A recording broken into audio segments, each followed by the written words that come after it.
Hey guys, welcome back to Jins M J vlogs. പുതിയൊരു വീഡിയോയിലേക്ക് എല്ലാവർക്കും സ്വാഗതം. ഇന്ന് ഞാൻ വന്നിരിക്കുന്നത് ഒരു റോബോട്ടിനെ പരിചയപ്പെടുത്താനാണ്. നമ്മൾ ഡെന്നീസിൻ്റെ വീട്ടിലുള്ള ഒരുപാട് സാധനങ്ങളുണ്ട് ഇവിടെ.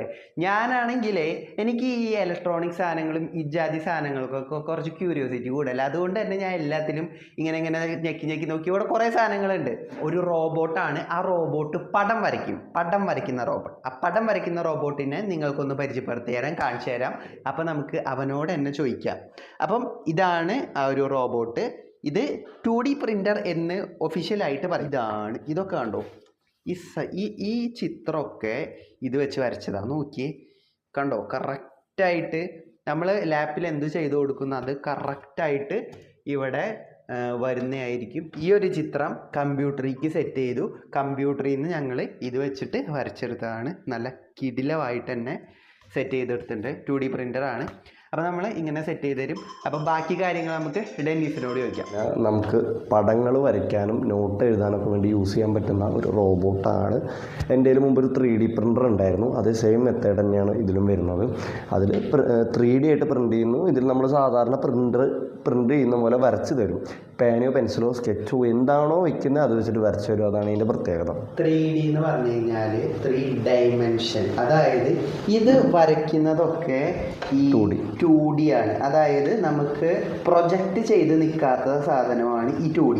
ഈ പ്രൊജക്റ്റ് ചെയ്ത് ഈ സാധനമൊക്കെ ശരിക്കും 3D പ്രിൻ്റ് ചെയ്തിട്ടുണ്ട്. ഓക്കെ, അപ്പോൾ നമ്മൾ അങ്ങനെയാണ് ഇപ്പോൾ ചെയ്യുന്നത്. ഇതിപ്പോൾ കുട്ടികളുടെ നോട്ട് എഴുതി കൊടുക്കലും പടം വരച്ച് കൊടുക്കലാണ് ഇപ്പോൾ നിലവിൽ ചെയ്തുകൊണ്ടിരിക്കുന്നത്. പിന്നെ ഞാനിപ്പോൾ ആളുകളുടെ പടങ്ങൾ വരയ്ക്കാൻ വേണ്ടിയിട്ട് ഇപ്പോൾ ട്രൈ ചെയ്തുകൊണ്ടിരിക്കുന്നുണ്ട്. പറ്റും. ഇഷ്ടംപോലെ പൈസ ഒന്നും ഉണ്ടാക്കുന്നില്ല. സാധാരണ ഇപ്പോൾ ഒരാൾ കൈകൊണ്ട് വരച്ചു കൊടുക്കുമ്പോൾ റെക്കോർഡ് ആ ഒരു നല്ലൊരു എമൗണ്ട് വരും. നമ്മൾ ഏറ്റവും ചിലവ് കുറിച്ചിട്ട് വരച്ചു കൊടുക്കും. കോഴിക്കോട് നിന്ന് വരെ പിള്ളേർ, അതായത് പിറ്റത്തെ ദിവസം റെക്കോർഡ് വെക്കണം. അപ്പോൾ അവർ പരീക്ഷ എഴുതാൻ പറ്റില്ലല്ലോ വെച്ചില്ലെങ്കിൽ. അപ്പോൾ ആ ഒരു പേടി കൊണ്ട് ഇവർ തലേ ദിവസം കോഴിക്കോട് നിന്ന് ബൈക്കുമ്പോൾ വരൂടാ. നാളൊരു 5 പിള്ളേർ വന്നു. എന്നിട്ട് എൻ്റെ ഉറക്കം കളഞ്ഞു. പുലർച്ചെ എന്നെ വിളിച്ചിട്ട്, ചേട്ടൻ ഞങ്ങൾ വീടിൻ്റെ ഫ്രണ്ടിലുണ്ട്, എന്തെങ്കിലും ചെയ്തിട്ട് അവന്മാർ ഇവിടെ ബെഡിൽ വന്ന് കിടന്നുറങ്ങി ഞാൻ പണിയെടുക്കുക. സത്യമായിട്ടും ഞാനൊരു വരച്ചു കൊടുത്ത് വിട്ടു. അവരെന്ന് പറഞ്ഞു, ഞാൻ ചെറിയൊരു എമൗണ്ട് പറഞ്ഞു. അവർ 100 രൂപ കൂടുതൽ എന്നിട്ട് പറഞ്ഞു, ചേട്ടൻ വെച്ചോ, സന്തോഷമായി, ഞങ്ങൾ കാര്യം നടന്നില്ലേ, ഞാൻ പോയി. അതാണ് അവര്. അപ്പോൾ 2D പ്രിൻ്റർ. ഇനി അടുത്ത സാധനങ്ങളുണ്ട്. അതൊക്കെ എന്തായാലും അടുത്ത വീഡിയോസ് ആയിട്ട് വരും. നമുക്ക് കാണിച്ചു തരാൻ വേണ്ടിയിട്ട് കമ്പ്യൂട്ടറിൽ പ്രോഗ്രാം ഇട്ടു, റൂള് മാറ്റിയിട്ട് പേന വെച്ചിട്ടുണ്ട്. കുറച്ചുകൂടെ അടിപൊളിയായിട്ട് നല്ല ക്ലിയർ ആയിട്ട് കാണാൻ പറ്റും. അവൻ ഓടിത്തുടങ്ങാൻ പോവാണ്. കമോൺ. ഓക്കെ, പോയി. ജോതി സെറ്റപ്പിലാണ് കേട്ടോ.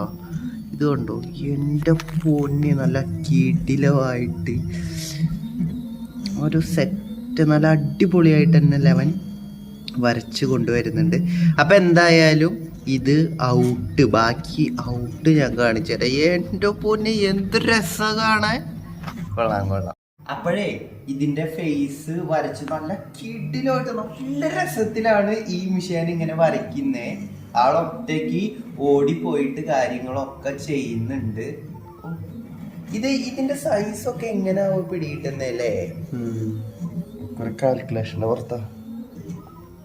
റോബോട്ട്. ഈ 2D പ്രിന്റിങ് വന്നിട്ട് എത്ര കൊല്ലായി? ഒരു 6-7 കൊല്ലമായില്ലേ? അത്യാവശ്യമായിട്ടുണ്ട്. 2D എന്ന് പറയുമ്പോ എല്ലാം വരും. നമ്മുടെ സാധാരണ പ്രിന്ററൊക്കെ 2D അല്ല ഇപ്പൊ. ഇത് ഇത് പക്ഷെ കുറച്ച് വെറൈറ്റി ആണ് മാത്രം. സർക്കിൾ ഉണ്ടല്ലോ, കോമ്പസ് ഒന്നും വേണ്ടല്ലേ സർക്കിൾ വരയ്ക്കാൻ? കറക്റ്റ് ആയിട്ട് എടുക്കും. ആ ഫോട്ടോയിൽ എന്തൊക്കെ ഉണ്ടോ ആ ഡീറ്റെയിലിങ് പക്കയായിട്ട് ഇപ്പുറത്തും വരും. റെക്കോർഡൊക്കെ ചെയ്ത് കൊടുക്കുകയാണെങ്കിൽ ടീച്ചർമാർക്ക് ഒരു ഒറ്റടി പൊക്കാം കേട്ടോ. അങ്ങനെ പറയല്ലേ, ഞാൻ കഞ്ഞി പിടിച്ച് പോട്ടെ. അപ്പൊ ടീച്ചർമാരെ പിള്ളേര് നല്ല എക്സാക്ട്. പക്ഷെ വേറൊരു കാര്യം കേട്ടോ, സ്കില്ലുള്ളവരും വരയ്ക്കും. പാഷനേറ്റ് ആയിട്ട് ഇതിന്റെ സ്കില്ലുള്ളവരും വരയ്ക്കും. പിന്നെ ലൈക്ക് കുറച്ച് തരികട ടീമുകൾ ഉണ്ടായിരിക്കും. ലവന്മാര് നല്ല കിഡിലുമായിട്ട് വരച്ചിട്ടുണ്ടെങ്കിൽ ഒന്ന് ചോദിച്ചാൽ മതി, ഒന്ന് വരട്ടി കഴിഞ്ഞാൽ അമ്മമാരുടെ പുറത്ത് ചാടും. ജീവിച്ചു പോട്ടെ രണ്ടുപേരും. മതി. അപ്പോഴേ റോബോട്ട് ഇവിടെ പടമൊക്കെ വരച്ച് കഴിഞ്ഞു.